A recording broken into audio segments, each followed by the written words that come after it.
ಎಲ್ಲರಿಗೂ ನಮಸ್ತೆ, welcome back to my channel. ಇವತ್ತಿನ ವಿಡಿಯೋದಲ್ಲಿ ಖಾರದ ಚಪಾತಿ ಮಾಡಿದ್ದೀನಿ. ತುಂಬಾ ರುಚಿಯಾಗಿರುತ್ತೆ.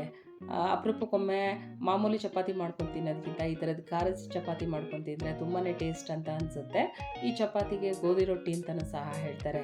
ತುಂಬಾ ರುಚಿಯಾಗಿರುತ್ತೆ. ಎಲ್ಲರೂ ಕೂಡ ಈ ಚಪಾತಿ ಮಾಡ್ಕೊಂಡು ತಿನ್ನಿ, ತುಂಬಾ ಚೆನ್ನಾಗಿರುತ್ತೆ. ಸಿಂಪಲಾಗಿ ಒಂದು ಕಾಯಿ ಚಟ್ನಿ ಜೊತೆಗೆ ತಿಂದರೆ ತುಂಬಾ ಟೇಸ್ಟ್ ಅಂತ ಅನಿಸುತ್ತೆ. ಇವಾಗ ಈ ಚಪಾತಿ ಹೇಗೆ ಮಾಡೋದು ಅಂತ ನೋಡೋಣ ಬನ್ನಿ. ಈ ಖಾರದ ಚಪಾತಿ ಮಾಡೋದಕ್ಕೆ 1.5 ಬಟ್ಲಷ್ಟು ಗೋಧಿ ಹಿಟ್ಟು, ಒಂದು ಅರ್ಧ ಬಟ್ಲಷ್ಟು ಮೈದಾ ಹಿಟ್ಟು ತಗೊಂಡಿದ್ದೀನಿ.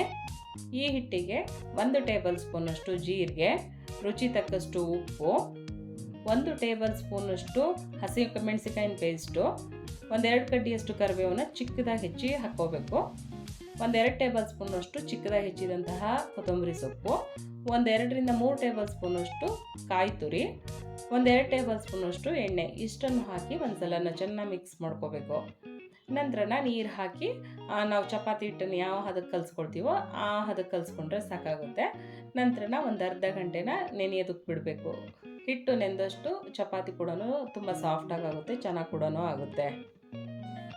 ನಾವು ಯಾವಾಗಲೂ ಮನೆಯಲ್ಲಿ ಚಪಾತಿ ಪಲ್ಯ ಮಾಡ್ತಾ ಇರ್ತೀವಿ. ಅಪರೂಪಕ್ಕೊಮ್ಮೆ ಈ ಥರದ ಖಾರ ಚಪಾತಿ ಮಾಡ್ಕೊಂಡು ತಿಂದಾಗ ತುಂಬಾ ರುಚಿ ಅಂತ ಅನಿಸುತ್ತೆ. ಇವಾಗ ಹಿಟ್ಟೆಲ್ಲ ಚೆನ್ನಾಗಿ ನೆಂದಿದೆ.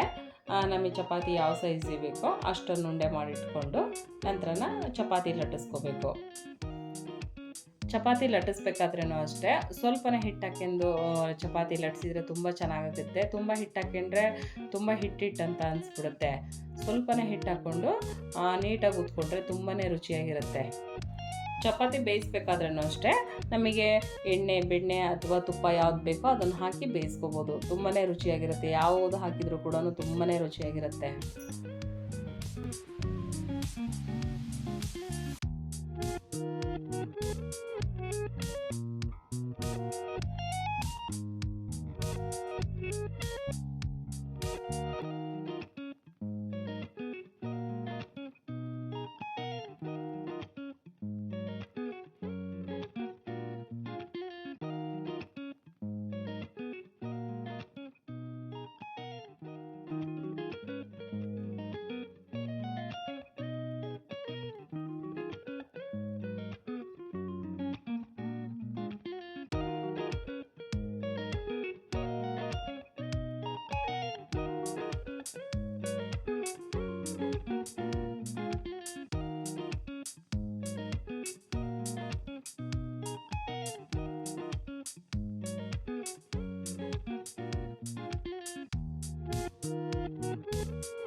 ಇವಾಗ ಎಲ್ಲ ಚಪಾತಿನೂ ಕೂಡ ಬೇಯಿಸ್ಕೊಂಡಾಗಿದೆ. ಈ ಚಪಾತಿ ಜೊತೆ ನಾನು ಕಾಯಿ ಚಟ್ನಿ ಮಾಡಿದ್ದೆ. ಕಾಯಿ ಚಟ್ನಿ ಚಪಾತಿ ತುಂಬಾ ರುಚಿಯಾಗಿತ್ತು. ಕಾಯಿ ಚಟ್ನಿ ಬೇಡ ಅಂತ ಅನ್ನೋರು ಪಲ್ಯ ಅಥವಾ ಸಾಗು ಮಾಡಿಕೊಂಡ್ರು ತುಂಬಾ ಚೆನ್ನಾಗಿರುತ್ತೆ.